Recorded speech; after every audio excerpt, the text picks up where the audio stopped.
Lors d'un match au Centre Bell, la voix des Canadiens de Montréal fait hurler la foule. Hurler de joie lorsqu'elle annonce un but, mais aussi de colère lorsqu'il s'agit d'une pénalité. Seule cette voix parvient à nous donner la chair de poule en prononçant le simple nom d'un joueur de hockey. Et cette voix unique est celle de Michel Lacroix. Michel, peux-tu nous dire tout d'abord, mais d'où vient cette voix? Sais-tu, je ne sais pas, je l'ignore tout à fait. On me demande souvent, est-ce que tu as pris des cours? J'ai pas pris de cours. Est-ce que j'ai pris des cours de chant? Je n'ai pas pris de cours de chant, je chante très mal. Mais c'est un outil de travail avec lequel je compose et depuis 40 ans déjà. Et puis, je la garde précieusement, j'y fais attention. Mais occasionnellement, je t'avoue que je me laisse aller à faire hurler les gens et à les faire choquer aussi. Justement, selon toi, quels sont les éléments clés à maîtriser pour un annonceur dans un amphithéâtre comme le Centre Bell?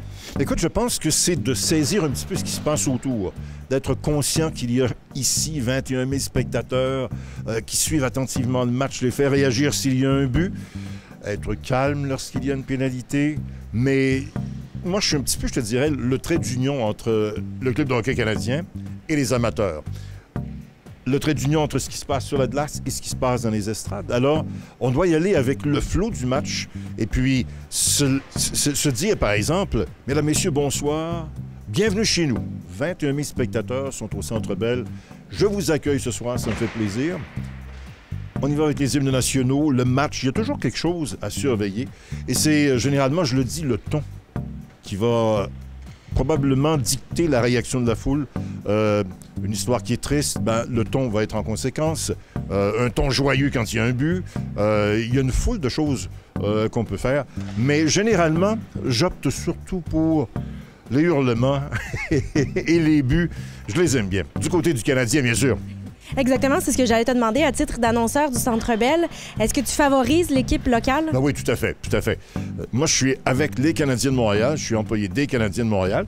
Les autres personnes qui sont avec moi dans les pénalités travaillent pour la Ligue nationale de hockey. Il y a une énorme différence. Eux, en principe, doivent être neutres, alors que moi, je peux me permettre certains écarts, surtout quand il y a un but, mais jamais quand il y a une pénalité. Ne pas montrer, par exemple, à l'officiel que je désapprouve sa décision. Il faut être calme, il faut être prudent, il faut être patient.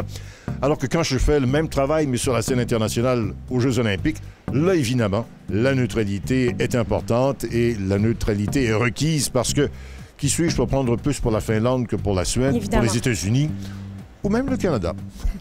Justement, tu parles des Jeux olympiques. Avec ta carrière t'a mené aux 4 coins du monde. Tous les athlètes, tous les joueurs que tu as présentés, tu les as présentés d'une manière impeccable. Quel est ton truc pour la prononciation, Michel?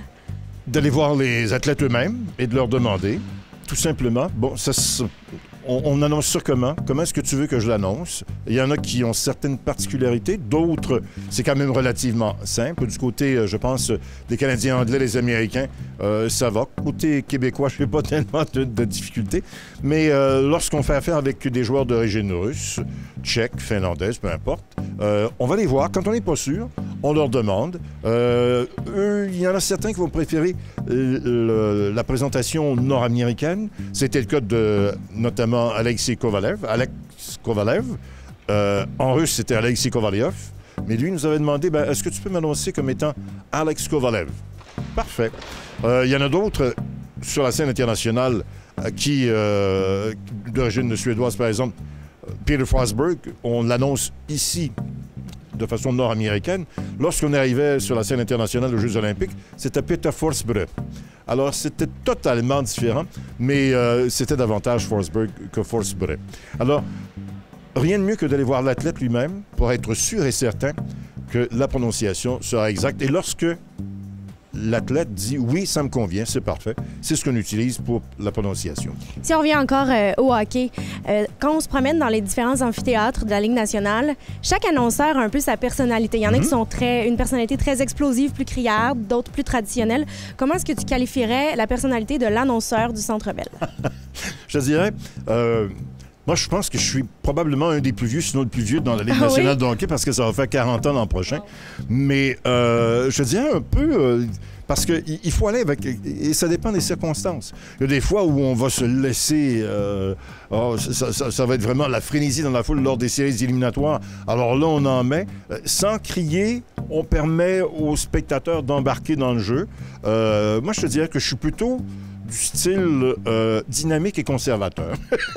Parfait, c'est un bon mix, juste un milieu. Michel, on se trouve présentement dans ton studio, dans ton environnement de travail lorsqu'il y a des matchs au Centre Bell. Peux-tu nous expliquer un peu qui sont tes compagnons ici, puis comment ça fonctionne une soirée normale? Regarde, c'est très simple. Là, ça, c'est le banc de pénalité des Canadiens de Montréal. Il y a donc un préposé qui est là. Ici, c'est le coordonnateur commercial. C'est celui qui va demander les pauses publicitaires pour la télé. Et celui qui est préposé ici maintenant a aussi la responsabilité de ce petit truc avec l'écran lorsque l'arbitre voudra voir une reprise, lorsqu'il y a contestation de l'entraîneur. Uniquement contestation de l'entraîneur, ça se passe de ce côté-ci. Ça, c'est le coordonnateur commercial pour les pauses publicitaires. Ensuite, ça, c'est mon espace à moi. Il y a le chronométreur. Le chronométreur aux pénalités, qui a lui aussi droit de regard sur les reprises vidéo avec les écouteurs en fonction de ce qui sera décidé à Toronto. Et il y a tout au bout le préposé banc des pénalités pour l'équipe qui visite. Et il s'occupe également de la gestion des rondelles qui sont dans le congélateur et qui sont changées, on espère le plus souvent possible, à peu près à toutes les 3-4 minutes. Question d'obtenir les meilleures conditions de jeu possibles. Michel Lacroix, merci d'avoir participé à notre émission et de nous avoir invités dans ton espace. On te souhaite un super match. Mon beau condo. Oui, ton beau condo moderne et bien rénové. Voilà. Merci beaucoup.